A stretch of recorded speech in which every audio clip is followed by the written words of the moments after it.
अस्सलाम वालेकुम दोस्तों, मेरा नाम है जी उमर सदमशी की तरफ मौजूद है दाऊद और आप देख रहे हैं इस वक्त क्रिकेट लवर अली शो। किसको देखना तो बनता है। तो दोस्तों आप लोग के लिए लेकर आ रहे हैं टॉप 5 क्रिकेट न्यूज का सेगमेंट जो दिन भर की टॉप स्टोरीज होती है वो आप लोग से शेयर करने जा रहे हैं। नंबर 1 पे आप लोग से बात करने जा रहे हैं कि नसीम शाह को भी अब एक बड़ा कॉन्ट्रैक्ट मिल चुका है। क्या स्टोरी है वो आप लोग को बताएंगे। बात करेंगे मोहम्मद हसनैन और जो हमारे वन एंड ओनली फखर जमान है, इनके ओर से कुछ अपडेट आ रही है। बिग बैश लीग का क्या अपडेट है वो आप लोग में शेयर करेंगे। बात करेंगे कि माइकल वॉन का स्टेटमेंट निकलकर सामने आया है बड़ा, ये जो ऑस्ट्रेलिया टूर ऑफ पाकिस्तान को क्या है, क्या उन्होंने कहा है वो आप लोग को बताएंगे। और पाकिस्तान सुपर लीग के लिए अब बुरी खबर आ गई है, इंतहाई बुरी खबर आ गई है, वो भी आप लोग को बताएंगे। और बात करेंगे कि फवाद आलम को किसने खेलने नहीं दिया, असल बंदा अब सामने आया है, अब स्टोरी खुली है, वो भी आप लोग बताएंगे। तो अगर आप हमारे चैनल पर पहली दफा आए हैं, चैनल को लाजमी सब्सक्राइब करने और साथ के बेल आइकन को बजाना भूलिएगा। तो बात का आगाज करते हैं नमोन खबर के साथ। और उससे पहले आज के दिन जो है वो बड़ा दर्दनाक वाकया जो है वो कल रात को पेश आया। सुबह जो है उसकी खबरें मिली कि मरी के अंदर जो लोग गए हुए थे फंस कर दिया, 18 से 20 लोग बताए जा रहे हैं, इससे भी शायद ज्यादा हो सकते हैं लोगों की बात होगी जिसके अंदर बड़े बच्चे और फैमिलीज शामिल हैं। तो हम जो है उनके साथ हमारी नेक तमन्नाएं जो है वो उनकी फैमिलीज के साथ हैं। अल्लाह पाक जो है उनकी मगफरत भी फरमाए और सब्र अता फरमाए उन्हें। तो सब्र अता फरमाए, क्योंकि मैं भी जिस दिन गया था मैं दाऊद को आगे बता रहा था कि बहुत बुरे हालात थे। बुध की रात को मैं वहां पर था, लेकिन मैंने जो हालात देखे हैं उस दिन की रात को लोग गाड़ियों में सो रहे थे। हम दोनों भी लगातार प्रोग्राम बना रहे थे, इवन हमारा प्रोग्राम भी यही था कि हम 2 से 3 दिन जाकर वहां पर रहेंगे और जाकर जो है कुछ हमारा प्रोग्राम ये भी था कि शायद हम अपने जो शोज हैं वो भी स्नोफॉल में करें। हम ये सोच रहे थे कि बड़ा अच्छा व्यू आता है तो वहां से होटल की बालकनी से जो है वो शोज करेंगे, ये हमने प्रोग्राम बनाया था। लेकिन वही बात थी, फिर मैं अली कह रहा था कि यार रश बहुत ज्यादा है, ट्रैफिक होगी, क्या होगा, कैसे जाएंगे, वैसे जाएंगे। आपको पता है थोड़ा सा हम शुगर वगैरह भी लगा रहे थे यहाँ पर, लेकिन जिस तरह से फिर अली गए थे जिस तरह, तो अली वही बता भी रहे थे मुझे कि यार वाकई हम ठीक किया कि हमने प्रोग्राम नहीं बनाया रहने का, वहां पर 2-3 दिन स्टे करने का।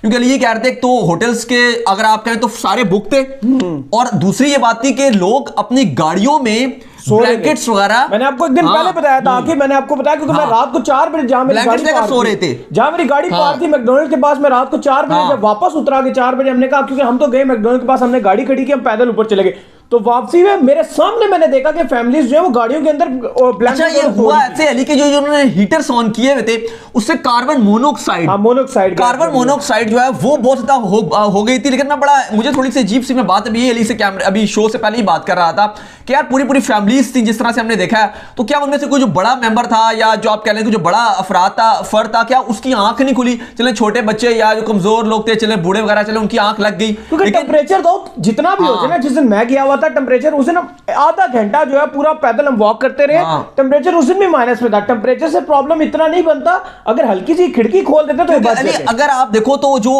आप रोड पर ये थे ना, गाड़ियां रोड पर खड़ी हुई थी, तो जो बड़ा एक घर का फर्द होता है वो थोड़ी सी रिस्पांसिबिलिटी भी लेता है ना कि यार मैं ऐसे इतना बड़ा आराम से ना सो जाऊं, लेकिन सारे बच्चे रोड पे खड़े हुए हैं। हम सिनेरियो ये बना कि अभी जो एक तो उसमें वो पुलिस वाला फोत हुआ है ना, तो उसकी भी ऑडियो लीक हुई है जिसके अंदर वो ये मैसेज करके बता रहा है कि पिछले 20 घंटे से हम यहाँ पर फंसे हुए हैं, कोई क्रेन या कोई बंदोबस्त अभी तक नहीं हुआ। तो अगर 20 घंटे से एक बंदा फंसा हुआ तो फिर जारी बात है कितना थक जाता है। अब हमारी यही अपील है कि जो हमें हमारे व्यूवर्स हैं, हमारे सब्सक्राइबर हैं, बड़ा प्यार देते हैं मरी से भी, हमें ये कहते हैं कि जब आप मरी आएंगे तो हम आपको होटल में अपने ठहराएंगे, हम अपने हमारे साथ घर में रहिएगा, हमें प्यार देते हैं। काफी सारे हमारे फैंस हैं मरी से भी, तो आपसे गुजारिश है कि जो लोग काफी फंसे हुए हैं इनको अपने घर में पनाह दीजिए, कोई हेल्प आउट कीजिए तो बहुत ज्यादा जितना पॉसिबल हो। और बाकी अब आप लोगों के ऊपर ही है, क्योंकि अब वो टाइम आता है, इस टाइम मरी वालों के ऊपर जो बगैर प्लानिंग के मत मरी जाइए, बगैर प्लानिंग के जो है वो मौसम की सूरत हाल देख के भाई, मौसम की सूरत हाल नहीं जा सकते हैं। जो एंट्री का एक्सप्रेस वे और दूसरा जो जीटी रोड है मरी वाला, वो बंद किया है, वहां पे डंडे उठाए हुए हैं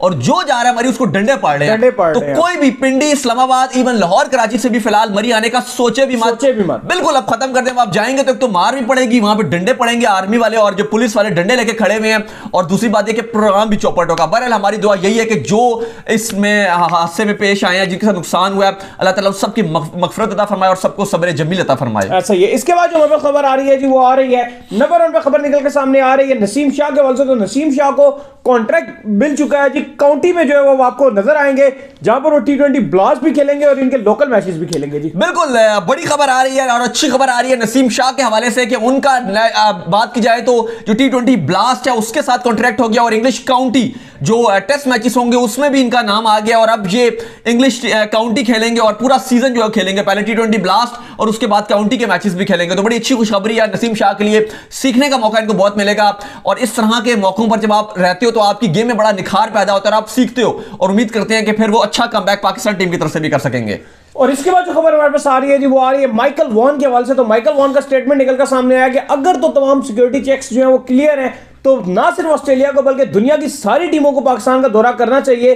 पाकिस्तान ने ना सिर्फ T20 में अपना अहम किरदार अदा किया बल्कि टेस्ट में भी पाकिस्तान ने अपना लोहा मनवाया है। तो ऑस्ट्रेलिया को पाकिस्तान जरूर जाना चाहिए और ऑस्ट्रेलियन क्रिकेट बोर्ड को जितना पॉसिबल है अपनी स्ट्रेंथ लगा के पूरी स्ट्रेंथ टीम भेजनी चाहिए। देखिए बिल्कुल बड़ा जबरदस्त माइकल वॉन का स्टेटमेंट है। उन्होंने कहा है कि अगर सिक्योरिटी टिक मार्क होते हैं और आप देखते हैं कि सिक्योरिटी क्लियर है तो उसके बाद सारी टीमों को जाना चाहिए, और फिर यह नहीं होना चाहिए कि एक टीम कहेगी कि मैं अपने फलाना खिलाड़ी नहीं जा रहा तो फलाना जा रहा है, फलाना नहीं जा रहा तो फलाना जा रहा है। फिर फुल स्ट्रेंथ टीम जानी चाहिए और ऑस्ट्रेलिया समेत बाकी मुल्कों को भी जाना चाहिए। उनका मानना था कि अभी ऑस्ट्रेलिया का तो चले अभी दौरा आ रहा है पीएसएल के बाद, लेकिन वो कहते हैं इसके बाद हमारी इंग्लिश टीम ने जाना है, वो कहते हैं इनको भी जाना चाहिए, इसके बाद न्यूजीलैंड ने जाना है, सबको पाकिस्तान का दौरा करना चाहिए। क्योंकि एक बार जब सिक्योरिटी क्लियर हो गई है तो उसके बाद फिर कोई बहाना नहीं होना चाहिए कि हम किस वजह से नहीं जा रहे। तो माइकल वॉन का सीधा सीधा स्टेटमेंट है कि ऑस्ट्रेलिया को ना सिर्फ जाना चाहिए बल्कि अपने तमाम और बड़े खिलाड़ियों के साथ जाना चाहिए। कल की भी हम आपको खबर दे रहे थे, रिकी पॉन्टिंग जो फॉर्मर कप्तान है, उन्होंने तो यहां तक कि ऑस्ट्रेलिया के ओपनर भी बता दिया। उन्होंने कहा है पाकिस्तानी सॉइल में मार्कस हैरिस को और उनके साथ जो है वार्नर को ओपन करना चाहिए, और उन्होंने कहा कि जो उस्मान ख्वाजा हैं जिन्होंने अपने कम बैक में सेंचुरी मारी है, उनका मानना यह था कि उनको जो है वो नंबर 3 पे खिलाना चाहिए। तो यहां तक अब बातें होना शुरू हो गई हैं। इसके बाद जो खबर हमारे पास निकलकर सामने आ रही है जी, वो आ रही है पीएसएल के हवाले से। तो बुरी खबर निकलकर सामने आ रही है, जैसे हमने को बताया था कि ड्राफ्ट जो है डिले हो रहा है, वो इस वजह से कि साउथ अफ्रीका के जो खिलाड़ी हैं उनका कोई मामला, क्योंकि पहले उन्होंने एग्री कर दिया था सारों ने आने के लिए, लेकिन अब उनके मामला बोर्ड के साथ कुछ मामला में डिस्टर्बेंस चल रही है पीसीबी और उनके दरमियान। तो फाइनली आज सुबह ही डिसीजन आ गया जिसके अंदर जो है साउथ अफ्रीका का जो क्रिकेट बोर्ड है उसने ये मना कर दिया अपने तमाम तर खिलाड़ियों को कि अब आप जो है पाकिस्तान सुपर लीग में कोई एक खिलाड़ी भी जो है वो हिस्सा नहीं ले सकता। उन्होंने ये कहा कि आप अपने डोमेस्टिक क्रिकेट पर जो है फोकस करें। बड़ी अजीब और बेतुकी सी लॉजिक बताई है। आईपीएल के लिए इंटरनेशनल ड्यूटियां छोड़ देते हैं, पीएसएल के लिए डोमेस्टिक भी नहीं छोड़ते। नहीं, बड़ा ही पुअर किस्म का रिस्पांस आया क्रिकेट साउथ अफ्रीका की तरफ से। अब पता नहीं क्या रीजन है, फिलहाल तो वहां पर इंडियन टीम मौजूद है, अभी टेस्ट मैच चल रहे हैं, फिर ओडीआईस खेल रहे हैं, पता नहीं उनको किसने मना किया या क्या बात हुई है, लेकिन बड़ी पैथेटिक किस्म का जो है वो डिसीजन निकल कर आया है क्रिकेट साउथ अफ्रीका की तरफ से, जिस पर उन्होंने ये कहा है कि देखो बात यह है कि इनकी जो इमरजेंसी लीग थी, जो डोमेस्टिक की इनकी बड़ी लीग थी T20 की, वो होती तो हम मान लेते, वो तो हो गई थी कैंसिल।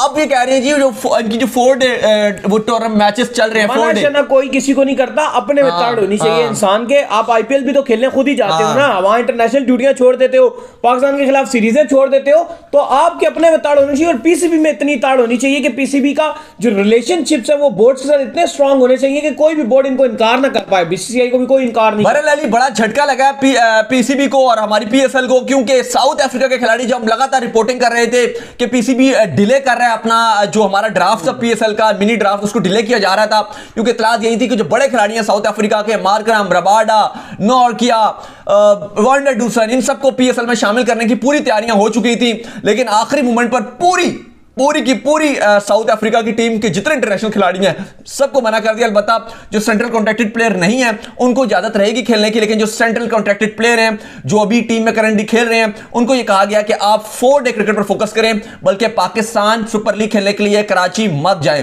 तो यह बहुत ही ज्यादा मायूस कौन फैसला देखने को मिला है। या फिर बोर्ड, अगर आप आईपीएल हो रहा था, इवन पाकिस्तान के साथ सीरीज चल रही थी तो उन्होंने इजाजत दे दी थी अपने सारे खिलाड़ियों को खेलने की, लेकिन अब पाकिस्तान सुपर लीग है तो 4 डे कह रहे हैं कि आप खेलें, जैसे हमारी का जैसा ट्रॉफी होती है, इससे भी आप कोई कह रहे हैं कि नीचे कोई वैल्यू नहीं देते अफ्रीकन प्लेयर्स वहां पर, लेकिन उसको कह रहे हैं कि आप वो खेलें और आप पीएसएल खेलने ना जाएं। इसके बाद जो खबर हमारे पास निकल कर सामने आ रही है जी, वो आ रही है मिसबाहुल हक के हवाले से। तो मिसबाहुल हक साहब जो आदमी है जी, जिन्होंने जो ये आपके फवाद आलम है इनको खेलने नहीं दिया, क्योंकि आपको पता है कि बहुत से लोगों पर इल्जाम लग रहे थे, कभी इसका इंजमाम पर आ रहा था, कभी किसका आ रहा था। तो अब साबिक चीफ सेलेक्टर हैं आपके, वो निकल कर सामने आए और उन्होंने बात की इस हवाले से कि मिसबाहुल हक साहब ने मुझे मैसेज दिया था, क्योंकि उस टाइम कैप्टन जो थे वो मिसबाहुल हक साहब थे, कि अगर आपने फवाद आलम को टीम में सेलेक्ट किया तो ये टीम के साथ एज अ पैसेंजर ही ट्रैवल करेगा, यानी कि जैसे सरफराज अहमद अब टीम के साथ गए होते हैं, खेलते खेलते नहीं है, सिर्फ टीम के साथ जाते हैं। तो उनका ये कहना है कि अब ये दौरा अगर आपने करवाना है तो बेशक आप करवा दें, लेकिन मैं इनको नहीं खिलाऊंगा, अपने टेन्योर में मिसबा ने ये साफ कहा था उनको। अच्छा, जब मिसबाह कप्तान थे, हम यही बात कर रहे थे लगातार कि 2011 के वर्ल्ड कप के बाद आफरीदी की जब कप्तानी गई थी, वो बोर्ड से लड़ाई हो गई थी। वर्ल्ड कप के बाद वेस्ट इंडीज के साथ सीरीज थी ओडीआईस, वहां पर आफरीदी ने आखिरी बार जो पाकिस्तान की कप्तानी की थी। उसके बाद आफरीदी फिर उन्होंने रिटायरमेंट अनाउंस कर दी थी एकदम से, फिर क्योंकि लड़ाई शड़ाई हो गई थी वो बाहर चले गए थे। लेकिन उस दरमियान में अगर आप फिर उसके बाद आफरीदी ने जब कम बैक भी किया था तो बड़ा शानदार कम बैक किया था, 7 विकेट ले ली गए थे और विद द बैट भी बड़ा अच्छा परफॉर्मेंस दिखाई थी। लेकिन उसके बाद मिसबाह हक की कप्तान बन गए थे पाकिस्तान के तीनों फॉर्मेट्स के, और टेस्ट की कप्तानी तो वही कर रहे थे। 2017 तक आप देखें तो मिसबाह हक साहब ने कप्तानी की है।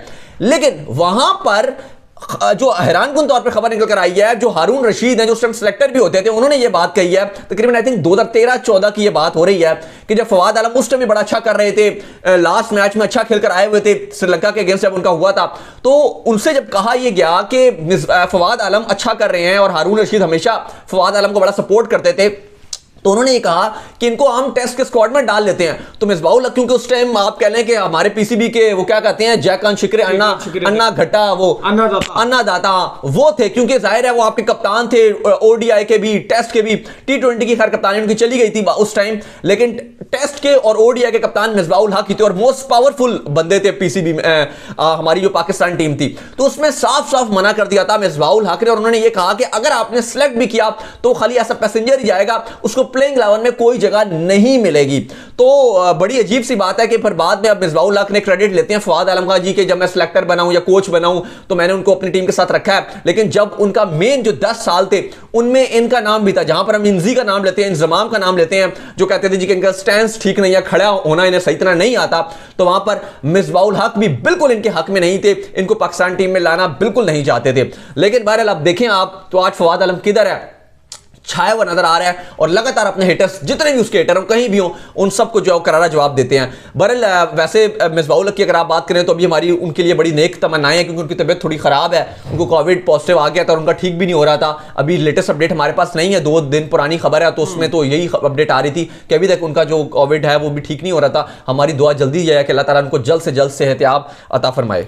इसके बाद जो खबर आ रही है वो आ रही है हसनैन के हवाले से। तो हसनैन ने जो है वो शानदार किस्म की परफॉर्मेंसेस दिखाई है बिग बैश लीग के अंदर।